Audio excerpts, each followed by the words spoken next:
Hello बच्चों, नमस्कार, जय हिंद। कैसे हैं सभी लोग? उम्मीद करता हूं बहुत अच्छे होंगे। और सैटरडे संडे 2 दिन आप लोगों ने, मैं तो कहूंगा, पढ़ाई की होगी। और आपका दिल जानता है कि आपने पढ़ाई की है या पढ़ाई नहीं की है। चलो, अभी शुरुआत है। तो इस सैटरडे संडे अगर आप लोगों ने पढ़ाई नहीं की है तो प्लीज अब से थोड़ा सा सीरियस हो जाओ। जब तक सिलेबस कंप्लीट ना हो आपका, कोई भी दिन रेस्ट मत लेना। जिस दिन क्लासेस ना हो आप लोगों की, उस दिन आपको और ज्यादा पढ़ाई करनी है, क्योंकि उस दिन आप सारी की सारी जिम्मेदारियां आपके ऊपर होती हैं। बाकी दिन तो आधी जिम्मेदारी टीचर के ऊपर, आधी आपके ऊपर होती है। लेकिन छुट्टी वाले दिन मोर्चा आप ही को संभालना होता है, और वो किस तरीके से आप संभालते हैं वो कंप्लीटली आपको ही देखना होता है। ठीक है, चलो। तो भाई, क्लास शुरू हो चुकी है और परसेंटेज चैप्टर हमारा बहुत डिटेल में, बहुत डीप में चल रहा है। थोड़ा सा बड़ा चैप्टर है ये, और बड़े चैप्टर होने के साथ साथ पहला चैप्टर भी है, तो इसमें एक दो क्लास हमारी एक्स्ट्रा जा सकती हैं। लेकिन एक बार हमने अगर इसे बहुत डिटेल में पढ़ लिया, हर तरह के क्वेश्चंस को, हर लेवल के सवाल से हम अगर निकल गए, तो आप मेरा भरोसा करो कि आपका यही चैप्टर मजबूत नहीं होगा, फिर आने वाले 3-4 चैप्टर्स पे आपकी कमांड, केवल इस चैप्टर को बहुत अच्छे से पढ़ने से ही आपके प्रॉफिट लॉस के ऊपर आपकी कमांड बहुत अच्छी हो जाएगी। डिस्काउंट के ऊपर, एसआई, सीआई, इन 4 चैप्टर्स के ऊपर आपकी कमांड बहुत गजब होने वाली है, इस चैप्टर को जितना डिटेल में आप पढ़ेंगे तो। ठीक है, तो क्या मैं शुरू कर सकता हूं अपनी क्लास को? Percentage class number 6। भाई, अब हम आने वाले हैं टाइप नंबर 7 की तरफ। 6 टाइप हमारे हो चुके हैं, और टाइप 7 में दरअसल हम ना गलतियां सुधारेंगे। अब गलतियां सुधारेंगे इन द सेंस की गलतियां हमसे हुई नहीं, गलतियां सुधारने वाले क्वेश्चंस को देखेंगे जिनमें त्रुटि हो जाती है कि भैया परसेंटेज एरर। मैंने तुमसे कहा, देखो तुम बड़े नटखट टाइप के बच्चे हो, मैंने तुमसे कहा यार किसी संख्या को 2/3 से गुणा करो, लेकिन तुम तो बातों में मशगूल हो, एक दूसरे से, पड़ोसी से बात करने में। मैंने क्लास में कहा 2/3 से गुणा करो, तुमने एक कान तुम्हारा दोस्त के पास में है, एक कान मेरे पास में है। ठीक है, एक आंख दोस्त के पास में है, एक आंख, मतलब 50-50% बांटा हुआ है। तो तुमने 2/3 से गुणा नहीं किया, तुमने गुणा कर दिया किससे? 3/2 से। अब मैंने कहा 2/3 से गुणा करो, तुमने कर दिया 3/2 से। क्या आपका वही जवाब आएगा जो आना चाहिए था? नहीं। तो फिर कितना अलग उत्तर आया, कितना परसेंट अलग उत्तर आया, इस टाइप का क्वेश्चन है। ठीक है, चलो देखते हैं सवाल क्या है। पहला क्वेश्चन से ही मैं शुरुआत करूंगा। ये रहा पहला क्वेश्चन है आपके सामने, और इसी सवाल में आपको मैं कॉन्सेप्ट भी समझा दूंगा। एक बार देखिए जरा सवाल को। सवाल है, एक शिष्य ने एक अंक को 5/3 के बजाय 3/5 से गुणा कर दिया। अब ये शिष्य वही है जिसका दो तरफा दिमाग चल रहा है। कह रहा है 5/3 के बजाय 3/5 से गुणा कर दिया। अब ये शिष्य कर रहा है कुटने के काम। इसका शरीर जो है वो मांग रहा है कुटाई, कि भैया 5/3 के बजाय 3/5 से गुणा कर दिया, बताओ कितने परसेंट की त्रुटि, यानी कि एरर कितने परसेंट का आया। क्या करें इस सवाल में? चलिए देखते हैं भैया। आपको पहले मैं इसे डिटेल में करा देता हूं, और फिर मैं आपको इसे थोड़ा सा शॉर्ट तरीके से बता दूंगा कि भैया सवाल कहता है कि 5/3 के बजाय आपको एक तरफ लिखना है सही और एक तरफ लिखना है गलत। सही गुणा किससे करनी थी? सही गुणा करनी थी 5/3 से, तो 5/3 यहां लिख दो। और गलत गुणा किससे कर दी? गलत गुणा कर दी 3/5 से। बताइए क्या मैंने सही लिखा? उसने बोला 5/3 के बजाय 3/5 से गुणा कर दिया, तो सही गुणा करना था 5/3 से, भाई साहब ने गलत कर दिया 3/5 से। क्या आप मुझे बता सकते हो कि वो संख्या एक्चुअल में है कितनी? वो संख्या कितनी है जिसको 5/3 से गुणा करना था, लेकिन भाई साहब ने 3/5 से गुणा कर दिया? क्या वो संख्या हमें सवाल में दी हुई है? बताइए, क्या वो संख्या हमें सवाल में दी हुई है? सर 2 दिन क्लास क्यों नहीं? सैटरडे संडे ऑफ रहेगा बच्चा आपका, क्लासेस मंडे टू फ्राइडे होंगी बस, ठीक है। सैटरडे संडे आपको सेल्फ स्टडी करनी है। क्या वो संख्या आपको दी हुई है सवाल में कि जिसको 5/3 से गुणा करना था लेकिन 3/5 से कर दिया? आप कहेंगे नहीं सर। तो फिर क्या करेंगे, वो संख्या हम मानेंगे। वो संख्या क्या करेंगे, माना कि जो संख्या है, जिस संख्या की वो बात कर रहा है, वो संख्या इनके डिनोमिनेटर यानी कि जो आपके इनके हर है ना, उनका एलसीएम ले लो। माना जो संख्या की वो बात कर रहा है, जिस संख्या को, जिस अंक को वो 5/3 से गुणा करने के बजाय 3/5 से गुणा कर रहा है, माना कि वो अंक, वो संख्या हमारी कितनी है, एलसीएम ऑफ डिनोमिनेटर यानी कि हर। तो 3 और 5 का एलसीएम कितना आ गया, 15। तो यहां पर आप कहेंगे कि वो संख्या 15 है जिसको 5/3 से गुणा करना था लेकिन 3/5 से कर दिया। अब आप जरा मुझे बताना, अगर मैं 15 को 5/3 से गुणा करता तो मेरा सही उत्तर कितना आता? मेरा सही राइट आंसर मेरा कितना आता? तो आप कहेंगे 3 पंजे 15 और 5 पूरे 25। ये मेरा सही उत्तर आता 25। लेकिन मेरा गलत उत्तर कितना आया? इसी संख्या को मैंने 3/5 से गुणा कर दिया, तो बच्चा मेरा गलत उत्तर आ गया 5 तिया 15 और 3 तिया 9। अब होगा क्या, कई बार ऐसा देखा है आपने, स्कूल में 11वीं 12वीं में आपने देखा होगा, 9वीं 10वीं में आपने देखा होगा कि गुरुजी ने कोई सवाल दिया, स्पेशली मैथ्स वाले ने बोर्ड पर लिख दिया सवाल, और एक बार मुझे थम्स अप करके बताना किन किन के स्कूल में मैथ्स वाले गुरुजी के हाथ में डंडा होता था, है ना। तो दे दिया सवाल आते ही और निकल गए राउंड पे। राउंड पे यानी कि जो क्लास में सीट रहती है ना, ऐसे बीच में डंडा हाथ में ऐसे देखते हुए निकल गए कौन कैसा सवाल कर रहा है, सही कर रहा है कि नहीं कर रहा है। ऐसे मैथ्स वाले गुरुजी का यही तो खौफ था। और जिसने भी गलत करते हुए गुरुजी ने देख लिया, भाई साहब उसकी जो इज्जत और बेइज्जती एक करते थे वो गुरुजी, मतलब रेपुटेशन की ना, बिल्कुल मैं कह रहा हूं मिट्टी में मिला देते थे उस बच्चे की जो भी रेपुटेशन थी क्लास में। ये था खौफ मैथ्स वाले गुरुजी का। तो वही है कि अब सही उत्तर 25 आना था, गलती से आ गया 9। तो इस बच्चे की जो कुटाई होनी है उसका अंदाजा शायद हम नहीं लगा पाएंगे, तो लेकिन हम अंदाजा लगा सकते हैं कि परसेंट त्रुटि कितनी आई है। तो सबसे पहले मुझे बताओ कि भैया 25 सही उत्तर आना था, 9 गलत आ गया, तो कितना कम उत्तर आया है? आप कहेंगे सर 16 की त्रुटि आई है, 16 की गलती आई है। तो भैया परसेंटेज त्रुटि बताना है, तो 16 कहां से आया? 25 में से 9 घटा दो, तो परसेंटेज में बताना है तो 16 बटे, और जो हमारा सही उत्तर है, जो हमारा सही उत्तर है यानी कि 25 गुणा 100, ठीक है। तो आप कहेंगे 25 चौके 100 और 16 चौकू 64% का एरर है, 64% का एरर है। आप इसको एक फॉर्मूले के रूप में भी याद रख सकते हो। परसेंट एरर का मतलब होता है कि जो भी एरर आपका संख्या में है, यानी कि त्रुटि, एरर मतलब त्रुटि, जो भी आपकी त्रुटि इसमें है बटे जो आपका ओरिजिनल आंसर है, ओरिजिनल आंसर है मल्टीप्लाई बाई 100। ओरिजिनल आंसर का मतलब है कि जो सही उत्तर आना था, error upon original multiply by 100। तो ये आपका क्या आ जाएगा? परसेंटेज एरर आ जाएगा, जरूरत नहीं है इसकी। आप ये देखो 25 सही उत्तर आना था, 9 गलत आ गया, 16 की कमी आई है, तो 16 बटे जो मेरा ओरिजिनल नंबर है बटा 25 गुणा 100, यानी कि 64% का एरर है आपका। ओके, चलो अब मैं आपको इसे थोड़ा सा ट्रिक से बताता हूं, फिर आने वाले सारे क्वेश्चंस को हम ट्रिक से करेंगे। यहां पर मैं ये सब रफ कर रहा हूं सारा का सारा।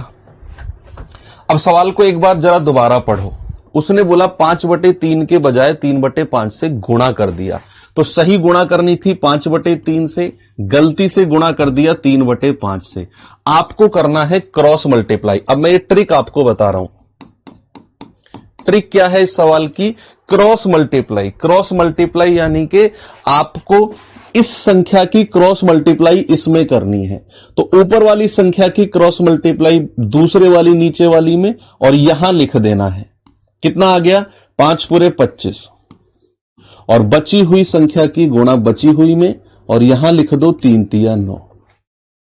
ठीक है, यानी कि 25 मेरा उत्तर आना था, 9 मेरा उत्तर आ गया। कोई एलसीएम नहीं लेना आपको। सर 16 की कमी आई है और परसेंटेज में बताना है तो 16 बटे जो मेरा सही उत्तर आना है और मल्टीप्लाई 100।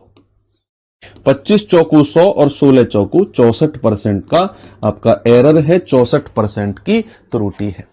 ये आपको मल्टीप्लाई क्रॉस करके आपका जवाब इतने डिटेल में ना जाने की बजाय बिल्कुल शॉर्ट में आ जाएगा। चलिए एक क्वेश्चन और देता हूं मैं आपको।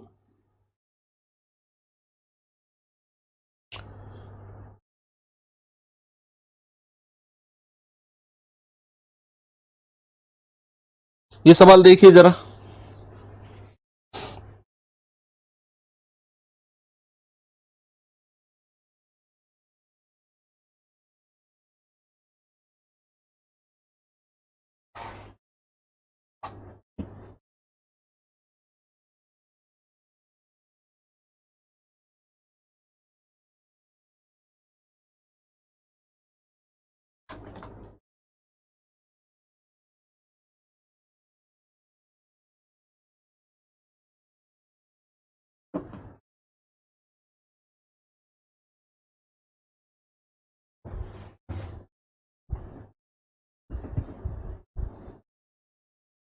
कह रहा है गणना में प्रतिशत त्रुटि क्या होगी अगर त्रिशा एक संख्या को n को 3 गुणा 1/2 की बजाय 2 गुणा 1/3 से गुणा करती है। तो देखो, एक तरफ लिखना है सही और एक तरफ लिखना है गलत।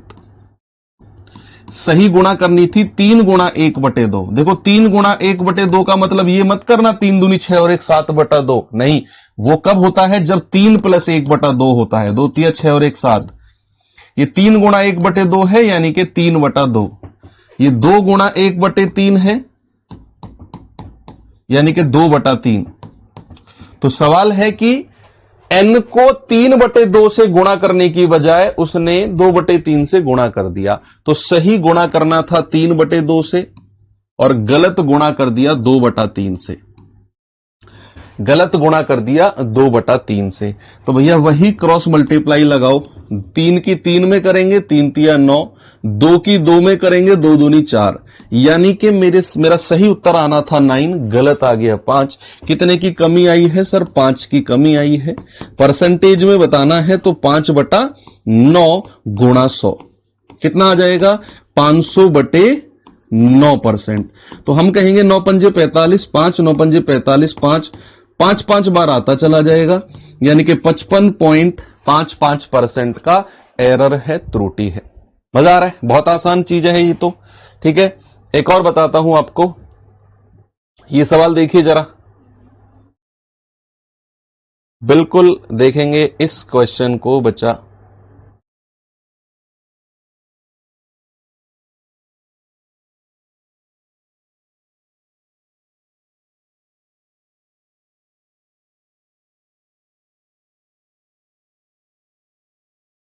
एक भिन्न 4/5 को परिवर्तित करके 5/6 कर दिया। एक फ्रैक्शन को 4/5 करना था लेकिन उसे 6/5 कर दिया। तो बताओ भिन्न में कितने % का परिवर्तन आया? भिन्न में कितने % का परिवर्तन आया? भैया सही फ्रैक्शन क्या होना था? सही फ्रैक्शन 4/5 होना था, लेकिन गलती से उसे क्या फ्रैक्शन बना दिया? गलती से उसे 5/6 कर दिया। गलती से उसे 5/6 कर दिया। बताइए जरा परसेंटेज एरर कितना होगा? आप कहेंगे सर परसेंटेज एरर जो होगा ना, क्रॉस मल्टीप्लाई करेंगे। 6 चौके 24 और 5 पूरे 25, यानी कि सही उत्तर आना है मेरा 24 और गलती से आ गया मेरा उत्तर 25। तो कितने की कमी या वृद्धि हुई है? एरर कितने का है? 1 का एरर है। और परसेंटेज में बताना है तो 1 बटा और जो मेरा सही जवाब होना है 24 और मल्टीप्लाई बाई 100। तो आप 4 से काटेंगे 6 बार, 4 से काटेंगे 25 बार, तो 25 एकम 25 बटा 6%। तो ये आ जाएगा 6 चौक 24, 1.6 एकम 6, 6 छिंग 36, यानी कि आएगा 4.6666 इन्फानाइट टाइम्स तक जाएगा। तो इसको मैं लिख सकता हूं 4.1 और जो 66666 इन्फानाइट अनगिनत बार अनंत तक है उसको मैं 7 लिख सकता हूं।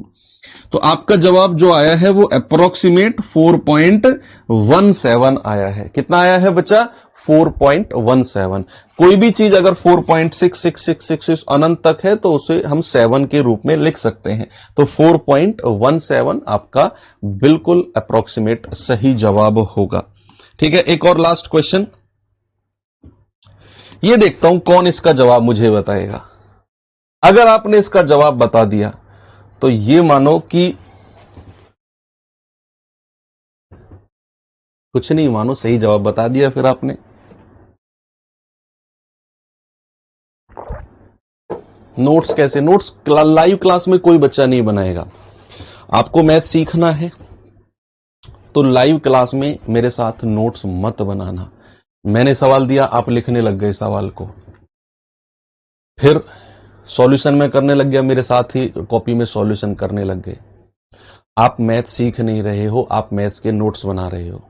इस बात से वाकिफ हो जाना बच्चे, आपसे कह रहा हूं। हां जी, आपसे। आप यही काम कर रहे हो ना? तो जब मैथ सीखने का मन हो तो सीख लेना। अभी आप सीख नहीं रहे हो, अभी नोट्स बना रहे हो। आपके पास इतना टाइम है कि पहले नोट्स बना लो, फिर खुद से पढ़ लूंगा। अरे खुद पे इतना भरोसा है तो फिर बैच का कोई मतलब बनता नहीं है। बैच में आप आए हो, पैसा खर्च करके आए हो, इसका मतलब है आपको किसी टीचर की जरूरत है, और जरूरत है तो उस टीचर की बात मानो। फिर क्यों नोट्स बना रहे हो? ये भाई साहब वाइट टी शर्ट, हाँ क्यों? सवाल है, एक संख्या को 8/3 से गुणा करने की बजाय 8/3 से भाग दे दिया। आप कहेंगे सर उसने गलती थोड़ी करी है, 8/3 से ही करने को बोला था, 8/3 से ही किया, उसने तो कोई गलती नहीं की। अरे सवाल को ढंग से पढ़ो तो 8/3 से गुणा करने को बोला था और उसने 8/3 से क्या कर दिया? भाग दे दिया। बच्चे इसका एक छोटा सा कॉन्सेप्ट है, जरा समझना। मान लो अगर मैं कोई संख्या है, मान लो अगर कोई संख्या है, मान लो x, और x से मैं किसी संख्या को गुणा करता हूं, फ्रैक्शन को, भिन्न को, तो ये ऐसे लिखा जाएगा x गुणा a/b। ऐसे ही लिखा जाएगा ना। मैंने x से गुणा किया एक भिन्न को, किसको? a/b को। अब मैं कह रहा हूं कि x से आप भाग दो, किसको? a/b को। x से आप क्या करो? भाग दो a/b को। तो यहां पर एक अब छोटा सा कॉन्सेप्ट है जिसे आप ध्यान रखना है आपको। छोटा सा कॉन्सेप्ट कि अगर मैं इस भाग के साइन को, बच्चा अगर मैं इस भाग के साइन को गुणा में चेंज करना चाहूं, जैसे ये x भाग 1/b है, तो अगर मैं इसे x गुणा करना चाहूं, ये भाग का साइन गुणा में अगर चेंज होगा ना, तो इस साइन के आगे जो भी फ्रैक्शन है, जो भी भिन्न है, वो पलट जाएगा। वो क्या होगा? वो पलट जाएगा। यानी कि आप अगर x भाग 1/b निकाल रहे हो तो आप x गुणा b/a कर दो। दोनों से आपको सेम आंसर आना है। इन दोनों का मतलब क्या है? दोनों का मतलब सेम है। दोनों का मतलब क्या है बच्चा? दोनों का मतलब सेम है कि आप चाहे x भाग a/b बोलो, चाहे आप x गुणा और ये फ्रैक्शन पलट दो b/a कहो, दोनों का मतलब क्या है मेरे भाई? दोनों का मतलब सेम है। फॉर एग्जाम्पल अगर मैं आपसे कहूं कि मान लो आपको 20 भाग 5/3 करना है, तो जरा मुझे उत्तर बताओ कितना होगा? 20 भाग 5/3 करना है तो आपका जवाब क्या होना चाहिए? देखो आप इसे ऐसे ही तो करोगे कि 20 और भाग का मतलब है बटा, और फिर नीचे लिखोगे 5/3, ऐसे ही तो लिखोगे। फिर क्या होगा? ये 3 ऊपर जाके 20 से गुणा हो जाएगा, तो क्या होगा? 20 गुणा 3 ऊपर जाके गुणा हो गया 3, और ये 5 नीचे रह गया। अरे भैया मतलब वही तो आया कि जो 20 भाग 5/3 था, आपने इस भाग के साइन को गुणा में चेंज किया, तो ये 5/3 किस में पलट गया? 3/5 में। इसे मेरे भाई आप डायरेक्ट भी याद रखना, डायरेक्ट भी याद रखना कि भाग के साइन को गुणा में चेंज करते हैं तो ये फ्रैक्शन पलट जाता है, 3/5 हो जाएगा। 5 को 20 और 4 तिया 12।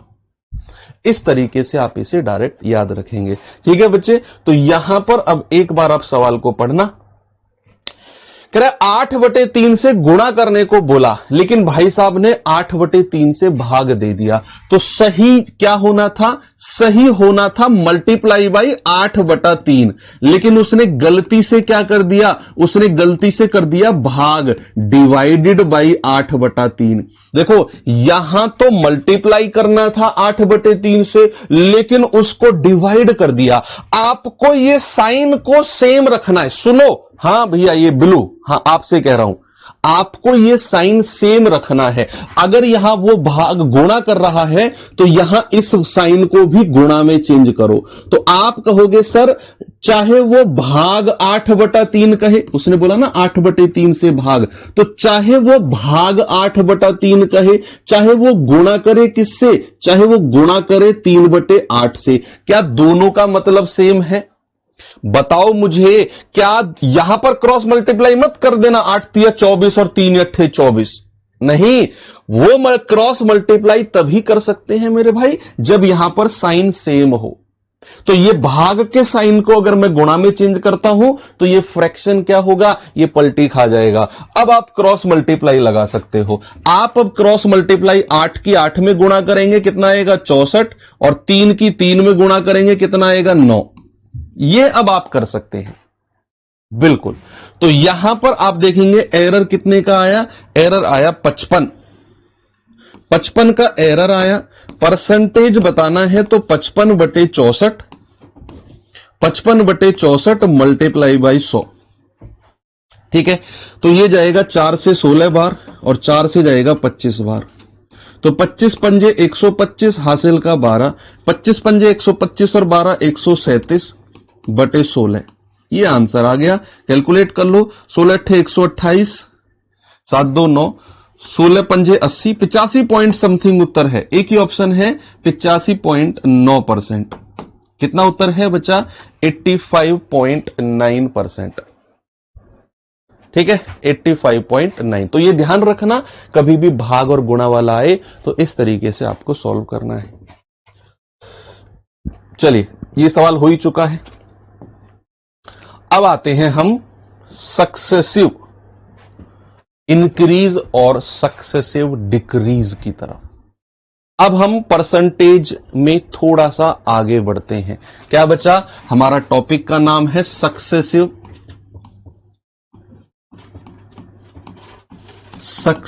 चेंज,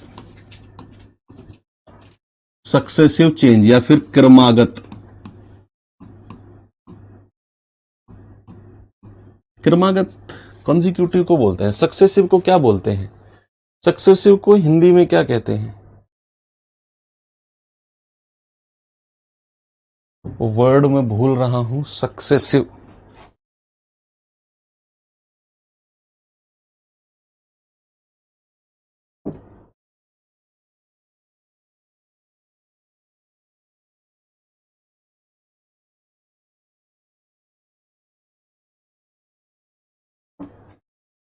हाँ किर्मिक, किर्मिक, किर्मिक, क्रमागत नहीं, किर्मिक, किर्मिक बदलाव।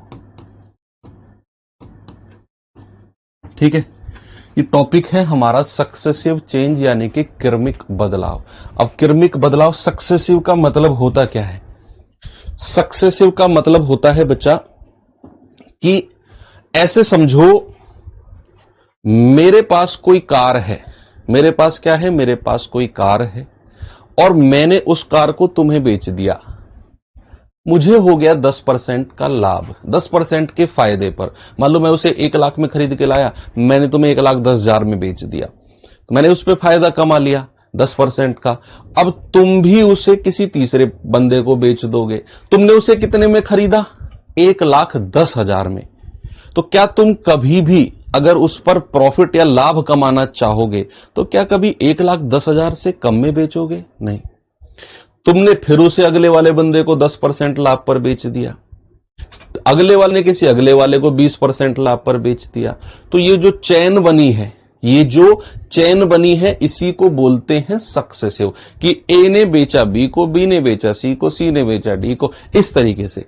एक और एग्जांपल देता हूं। मान लो हमारा देश की जनसंख्या का मैं आपको एग्जांपल देता हूं कि हमारे देश की जनसंख्या ना हर साल 10% बढ़ती है। अब इसका मतलब क्या हुआ? हर साल 10% बढ़ने का मतलब है कि आज अगर मैं इस साल की बात करूं तो हमारे देश की जो जनसंख्या है अगले इस साल के लास्ट तक जो बढ़ेगी, फिर जितनी वो हो जाएगी इस साल के लास्ट तक, उस लास्ट का 10% अगले साल बढ़ेगी, फिर उस अगली साल के लास्ट में जितनी जनसंख्या हो जाएगी उसका 10% फिर अगली साल, यानी कि हर साल वो एक वृद्धि रूप फॉर्म बनाती रहेगी। और इस चेन को बोलते हैं क्या? इस चेन को बोलते हैं सक्सेसिव। इस चेन को क्या बोलते हैं बच्चा? इस चेन को बोलते हैं सक्सेसिव। ठीक है, चलो, तो इस सक्सेसिव को हम लोग रेशियो मेथड से करते हैं। किससे करते हैं? Ratio method. रेशियो होने को तो बहुत सारे मेथड होते हैं, लेकिन मैं इसका सबसे पहले आपको रेशियो मेथड बताता हूं। रेशियो मेथड, फिर मैं इसका एक छोटा सा टेबल भी बनवाऊंगा जिसे डायरेक्ट आपको दिमाग में रखना है, जो हमें यहां तो काम आएगा ही आएगा और इससे ज्यादा काम आएगा आपको चक्रवृद्धि ब्याज में। वहां तो बिल्कुल ये जो अब सक्सेसिव चेंज है ना, ये मान के चलो कि अगर आपने इसे बहुत गौर से पढ़ लिया तो चक्रवृद्धि ब्याज आधे से ज्यादा सीख लिया आपने इस सक्सेसिव चेंज को पढ़ने से ही।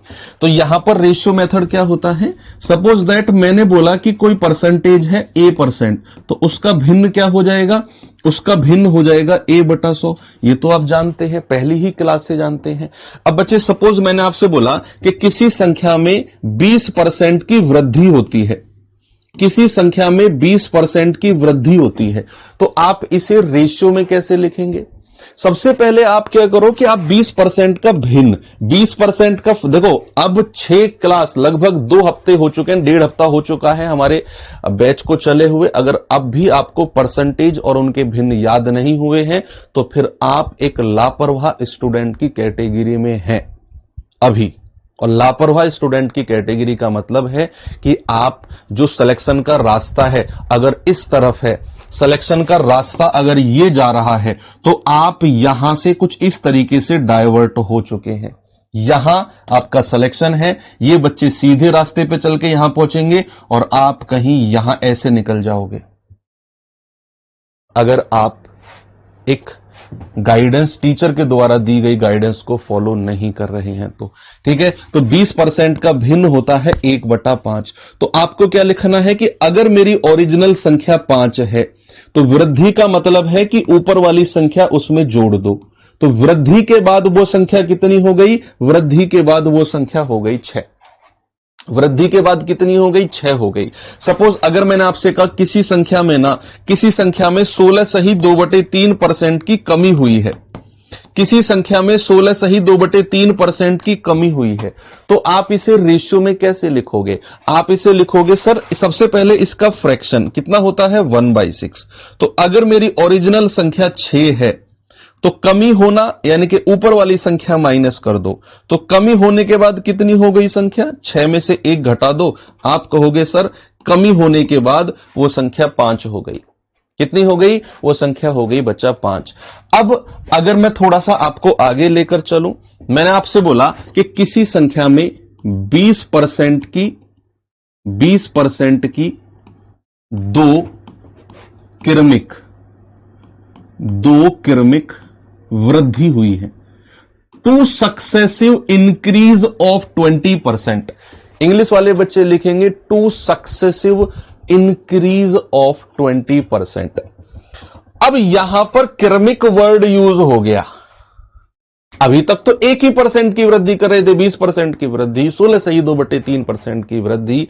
तो अब मैंने आपसे बोला कि अब इनकी मुझे ओवरऑल वृद्धि बताइए, कुल वृद्धि।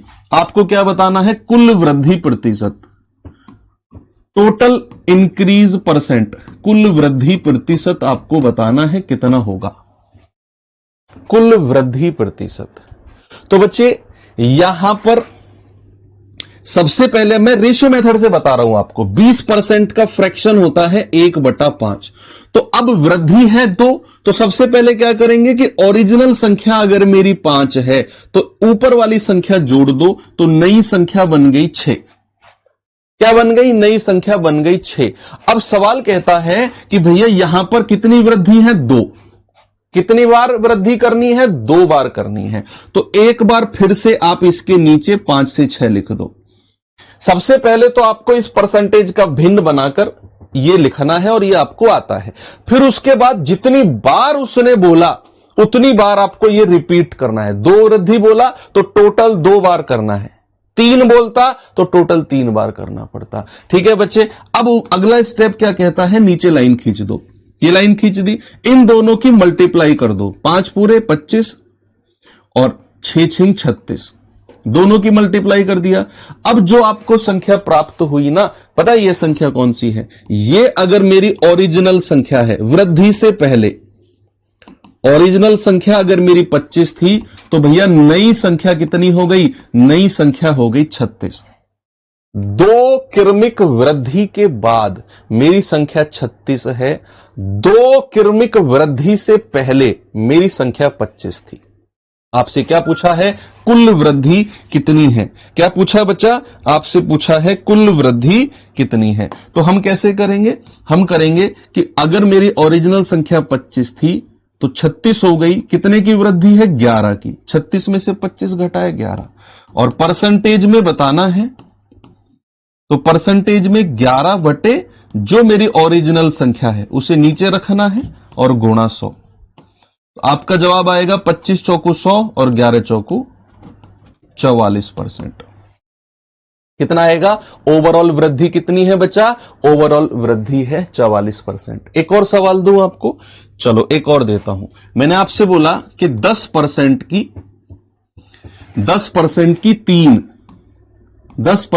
3 क्रमिक 10% की 3 क्रमिक वृद्धि है, तो आपको कुल वृद्धि परसेंट बताना है।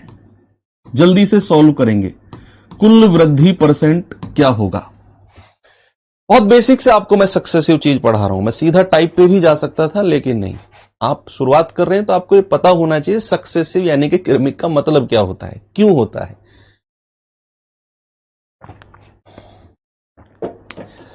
देखो, यही तो रीजन है जिसकी वजह से मैंने बोला कि हर चैप्टर में 1-2 क्लास एक्स्ट्रा जाएंगी। इतनी डिटेल में हम जा रहे हैं।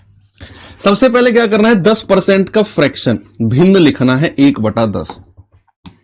उसके बाद क्या करना है? ये संख्या अगर मैंने यहां लिखी, उसने बोला वृद्धि, तो ऊपर वाली संख्या जोड़ दो, नई संख्या हो जाएगी 11। फिर आप देखो कितनी वृद्धि करनी है? 3। तो टोटल 3 बार 10 से 11 होना चाहिए। टोटल 3 बार 10 से 11 होना चाहिए। अगला स्टेप मल्टीप्लाई कर दो, ये हो जाएगा 1000, और 11 की 3 बार गुणा करोगे, 11 गुणा 11 गुणा 11, तो ये बनता है 1331। तीनों की मल्टीप्लाई करोगे क्या होगा? 1331। यानी कि मेरी ओरिजिनल संख्या अगर 1000 थी तो नई संख्या 1331 हो गई। तो कितने की वृद्धि हुई है? 331 की वृद्धि हुई है। और परसेंटेज में बताना है तो 331 बटे 1000 और मल्टीप्लाई बाई 100। 2 जीरो से 2 जीरो गया, 10 से भाग देंगे तो यह आ जाएगा 33.1%। कितना आ जाएगा बच्चा? 33.1%।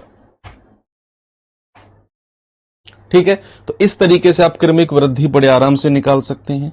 सपोज अगर मैंने आपसे बोला कि 3 क्रमिक बदलाव हैं, 3 क्रमिक बदलाव हैं। सबसे पहला है 16 सही 2/3% की वृद्धि। दूसरा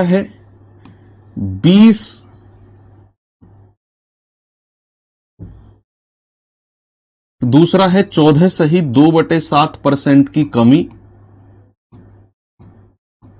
और तीसरा है 20% की वृद्धि। आपको क्या बताना है? कुल बदलाव प्रतिशत, कुल बदलाव, टोटल परसेंटेज चेंज क्या होगा? टोटल परसेंटेज चेंज क्या होगा? देखते हैं कौन इसका जवाब बताता है। कि 3 क्रमिक चेंज है, 3 सक्सेसिव चेंज है, 3 क्रमिक बदलाव है। 16 सही 2/3% की वृद्धि, 14 सही 2/7% की कमी, और तीसरा है 20% की वृद्धि। ओवरऑल चेंज क्या होगा? ओवरऑल। सबसे पहले आपको ये बहुत स्पीड से आपके दिमाग में आना चाहिए, इन परसेंटेज का भिन्न यानी कि फ्रैक्शन क्या होता है, और वो उसी बच्चे के दिमाग में आएगा जिस बच्चे ने इनको पढ़ा, इनको अच्छे से इन पे फोकस किया। आपको पता होना चाहिए इसका होता है 1/6, क्यों होता है, कैसे होता है, वो आपको फर्स्ट क्लास में देखना पड़ेगा, यहां एक्सप्लेन नहीं किया जाएगा। इसका होता है 1/7 और 20% का होता है 1/5। ठीक है, सबका फ्रैक्शन आ गया आपके पास। अब सबसे पहले उसने बोला इतने परसेंट की वृद्धि, तो क्या करना है, 6 में 1 जोड़ना है, तो क्या हो जाएगा जोड़कर 7। दूसरा है कमी, तो कमी के लिए क्या करना है, 7 में से 1 घटाना है। कमी का मतलब है ऊपर वाली संख्या को माइनस करना है, याद रखना। तो 7 यहां लिखो, उसमें से 1 माइनस कर दो, कितना हो जाएगा 6। और अगली क्या है, तीसरा 1/5 की वृद्धि है, तो वृद्धि का मतलब है 5 से 6। लाइन खींच दो। अब क्या करो, इधर की मल्टीप्लाई, इधर की मल्टीप्लाई। लेकिन एक ट्रिक और सुनो, कैलकुलेशन ट्रिक। आपको पता है कि इधर की मल्टीप्लाई अलग करनी है, इधर की मल्टीप्लाई अलग करनी है, लेकिन कभी भी जब इस तरीके से आप रेशियो को मल्टीप्लाई कर रहे हो सक्सेसिव में, क्रमिक में अगर कर रहे हो, तो इधर की कोई भी संख्या इधर से कट रही हो तो काट दो। जरूरी नहीं इससे सामने वाली कटनी चाहिए। मान लो यहां पर 6 है तो इसके यहां पर 6 है, तो आप 6 से 6 काट सकते हो मल्टीप्लाई करने से पहले। मान लो यहां पर 7 है और यहां पर 7 है, तो 7 से 7 काट सकते हो। इधर की कोई भी संख्या इधर से कट रही हो तो मल्टीप्लाई करने से पहले ही काट दो। बचा क्या, अब यहां 5, बचा क्या, अब यहां 6। तो भैया ओवरऑल 5 और 6 बचा है, तो कितना ज्यादा है, 1 ज्यादा है। तो परसेंटेज वृद्धि कितनी हुई, परसेंटेज वृद्धि है 1 ओरिजिनल संख्या को नीचे रखना है और मल्टीप्लाई बाई 100। तो आपका जवाब आएगा 20 बार कटेगा और 20 एकम 20%। ओवरऑल वृद्धि कितनी हो गई बच्चा, ओवरऑल वृद्धि हो गई 20%। सारा कॉन्सेप्ट क्लियर है कि वृद्धि करेगा, कमी करेगा, वृद्धि और कमी एक साथ भी कर सकता है। आपको सक्सेसिव चेंज यानी कि क्रमिक बदलाव पता होना चाहिए।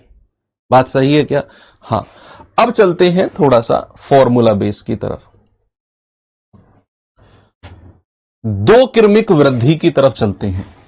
दो क्रमिक बदलाव, दो क्रमिक बदलाव, टू सक्सेसिव चेंज। इंग्लिश वाले बच्चे लिखेंगे टू सक्सेसिव चेंज। दो क्रमिक बदलाव, दो क्रमिक को आप A% और B% लिख सकते हो, A% और B% लिख सकते हो। अब बदलाव का मतलब है दो, केवल 2% वाला ही। बदलाव का मतलब है कि दोनों की दोनों वृद्धि भी हो सकती है, A% की वृद्धि, B% की वृद्धि। दोनों की दोनों कमी भी हो सकती है, A% की कमी, B% की कमी, वो भी क्रमिक में लिखा जाएगा। और तीसरा ऑप्शन क्या बन सकता है, एक वृद्धि है और दूसरी कमी है, एक वृद्धि है और दूसरी कमी। क्या इन तीनों के अलावा और कोई ऑप्शन है क्या? नहीं, यही ऑप्शन है कि या तो दोनों की दोनों वृद्धि हो, सक्सेसिव है, क्रमिक है, या दोनों की दोनों कमी हो, सक्सेसिव है, या फिर एक वृद्धि और एक कमी हो, सक्सेसिव है। अब यहां पर मैं तीनों के फॉर्मूले आपको लिखवाऊंगा कि अगर A% की वृद्धि और B% की वृद्धि, B% की वृद्धि, किसी क्वेश्चन में अगर A% की वृद्धि और B% की वृद्धि दे रखी हो तो बच्चे ओवरऑल क्या होता है, हमेशा ओवरऑल, हमेशा याद रखना, ओवरऑल हमेशा वृद्धि होगी, ओवरऑल हमेशा वृद्धि होगी। और वो कितनी होगी बच्चे, फॉर्मूला बनता है A plus B plus A गुणा B बटे 100। ये याद रखना बच्चा, A प्लस B, और इसका हम कंपाउंड इंटरेस्ट यानी कि चक्रवृद्धि ब्याज में बहुत यूज करते हैं, बहुत ज्यादा यूज। फॉर एग्जाम्पल, इसका एक एक एग्जाम्पल भी कराता रहूंगा। मैंने आपसे बोला किसी संख्या में 10% और 20% की क्रमिक वृद्धि हुई है। क्या हुई है? क्रमिक वृद्धि। तो ओवरऑल बताना जरा क्या होगा, ओवरऑल क्या हमेशा याद रखेंगे आप कि ओवरऑल वृद्धि होगी, कि अगर दोनों की दोनों वृद्धि है, पहली भी वृद्धि दूसरी भी वृद्धि, तो हमेशा याद रखना ओवरऑल क्या होगा, ओवरऑल वृद्धि यानी कि इंक्रीज ही होगी वैल्यू। तो ओवरऑल आप ये मत कह देना 10 + 20 यानी कि 30%, नहीं, ओवरऑल के लिए आपको ये फॉर्मूला याद रखना है, a + b 10 + 20 प्लस a गुणा b यानी कि 10 गुणा 20 और बटे 100। तो 2 जीरो से 2 जीरो गया, कितना आ गया, 20 और 10 30 प्लस 2 एकम 2 यानी कि 32%। तो अगर आप किसी भी संख्या में 10% और 20% की क्रमिक वृद्धि करते हो तो ओवरऑल हमेशा क्या होगी, वृद्धि होगी। और फॉर्मूला ये लगेगा, फॉर्मूला ये लगेगा कब, जब दोनों की दोनों आपकी वृद्धि हो। बच्चा ये चीज आप ध्यान रखना, ओके। चलो अगला आता है कि अगर a% की कमी, a% की कमी और b% की कमी और b% की भी कमी हो, दोनों की दोनों क्या हो, दोनों की दोनों कमी हो, किसी भी वैल्यू को आप घटा रहे हो, किसी भी वैल्यू को आप क्रमिक रूप से सक्सेसिव रूप से माइनस कह रहा हूं, सक्सेसिव रूप से डिक्रीज कर रहे हो, घटा रहे हो, तो अगर आप दोनों के दोनों परसेंटेज घटाने वाले लोगे तो ये तो कॉमन सेंस की बात है बच्चे कि ओवरऑल क्या होगा, ओवरऑल हमेशा कमी होगी। क्या होगी मेरे भाई, ओवरऑल हमेशा कमी होगी। भाई आपने किसी वैल्यू को 2 बार कम कर दिया तो क्या कभी वृद्धि का स्कोप है उसमें, नहीं है, वो क्या होगी, वैल्यू कम होती चली जाएगी और फाइनली ओवरऑल हमें क्या मिलेगा, ओवरऑल हमें कमी मिलेगी। तो अगर कहीं भी 2% कमी है तो ओवरऑल आपका फॉर्मूला बनता है a + b, याद रखना a + b माइनस, दूसरा साइन माइनस का होता है, a गुणा b बटे 100, ये परसेंटेज। ठीक है भैया, ये आपको ध्यान में रहना चाहिए और ये फॉर्मूला हम यूज करेंगे डिस्काउंट में, जब हम बट्टा प्रॉफिट लॉस लाभ हानि के बाद एक डिस्काउंट नाम सुना होगा ना चैप्टर का, तो डिस्काउंट का मतलब होता है किसी भी मूल्य को कम करना। आप दुकान पर जाते हो कहते हो भैया डिस्काउंट दे दो, डिस्काउंट का मतलब है आप उससे उसका प्राइस कम करने को कह रहे हो। तो डिस्काउंट अगर सक्सेसिव यानी कि क्रमिक रूप से दे दे, 2 डिस्काउंट दे दे यानी कि 2 बार उसने क्या कर दिया, कमी कर दिया, तो ये फॉर्मूला डिस्काउंट का फॉर्मूला होता है। डिस्काउंट में भी लगता है कि 2% कमी अगर वो कर रहा है ओवरऑल हमेशा कमी होगी और फॉर्मूला होगा a + b माइनस a गुणा b बटे 100। रेशियो मेथड से भी कर सकते हो, मैं तो ये फॉर्मूला बता रहा हूं आपको, लेकिन ये फॉर्मूला भी आना चाहिए। कभी ऐसे परसेंटेज लिख दिया जिनका फ्रैक्शन बनाना, 17% लिख दिया, 19% लिख दिया, 2% लिख दिया, 1% लिख दिया, तो वहां फ्रैक्शन बनाकर रेशियो मेथड से करोगे, कैलकुलेशन कितनी हो जाएगी सोचो। तो हर चीज आपको जितना मैं पढ़ा रहा हूं एवरीथिंग आपके लिए वैल्यूएबल है, कुछ भी अलग से एक्स्ट्रा मैं नहीं बता के चल रहा हूं आपको। तो यहां पर एक एग्जांपल अगर मैं आपसे दूं कि किसी भी वैल्यू में 10% की 2 क्रमिक कमी हुई है, बताइए ओवरऑल क्या होगा। 10% की 2 क्रमिक कमी हुई है तो ओवरऑल हमेशा याद रखना, ओवरऑल 2 क्रमिक कमी 10% की, तो ओवरऑल हमेशा कमी होगी और वो होगी a + b माइनस a गुणा b बटे 100। तो 2 जीरो से 2 जीरो उड़ा दो, आप कहेंगे 10 और 10 20 माइनस 1 गुणा 1 1 यानी कि ओवरऑल 19% की कमी हुई है। ओवरऑल क्या हुआ है बच्चा, 19% की कमी। और अब आता है हमारा तीसरा यानी कि एक वृद्धि कर दे, एक वृद्धि कर दे और एक कमी कर दे, कोई सी भी वृद्धि और कोई सी भी कमी, एक वृद्धि और एक कमी क्रमिक रूप से।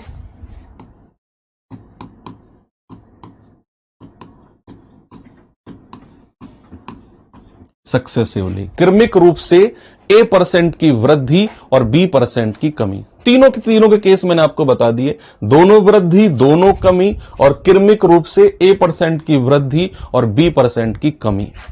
तो क्या आप मुझे बता सकते हो ऐसे केस में ओवरऑल क्या होगा? जैसे मैंने आपको यहां बता दिया कि दोनों कमी है, ओवरऑल कमी होगी, दोनों वृद्धि है, ओवरऑल वृद्धि होगी। क्या यहां बता सकते हो इतना देखकर, इतना सा देखकर कि A% की वृद्धि और B% की कमी, क्या आप मुझे बता सकते हो ओवरऑल क्या होगा? देखता हूं आपका कॉमन सेंस।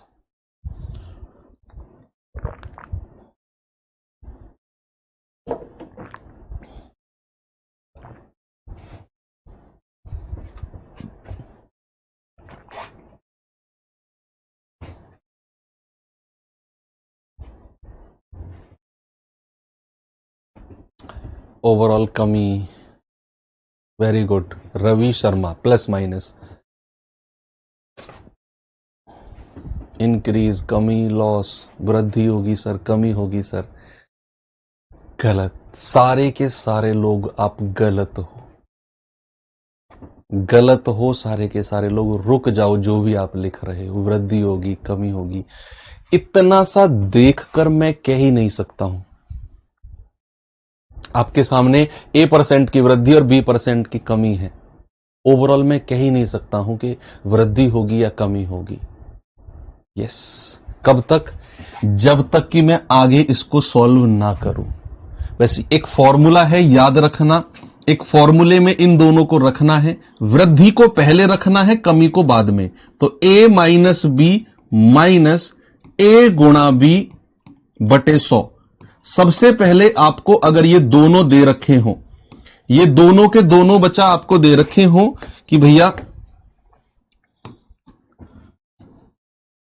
आपको ये दोनों के दोनों दे रखे हों कि A वृद्धि है और B कमी है, तो आप कह ही नहीं सकते कि ये वृद्धि होगी ओवरऑल या कमी होगी। सबसे पहले आपको फॉर्मूले में रखना है, दोनों के दोनों साइन माइनस में होंगे और पहले वृद्धि होगी, वृद्धि को यहां रखना है, दूसरे नंबर पे कमी को, पहले नंबर पे वृद्धि, दूसरे नंबर पे कमी। तो A minus B minus A गुणा B बटे 100, इतना आप करेंगे।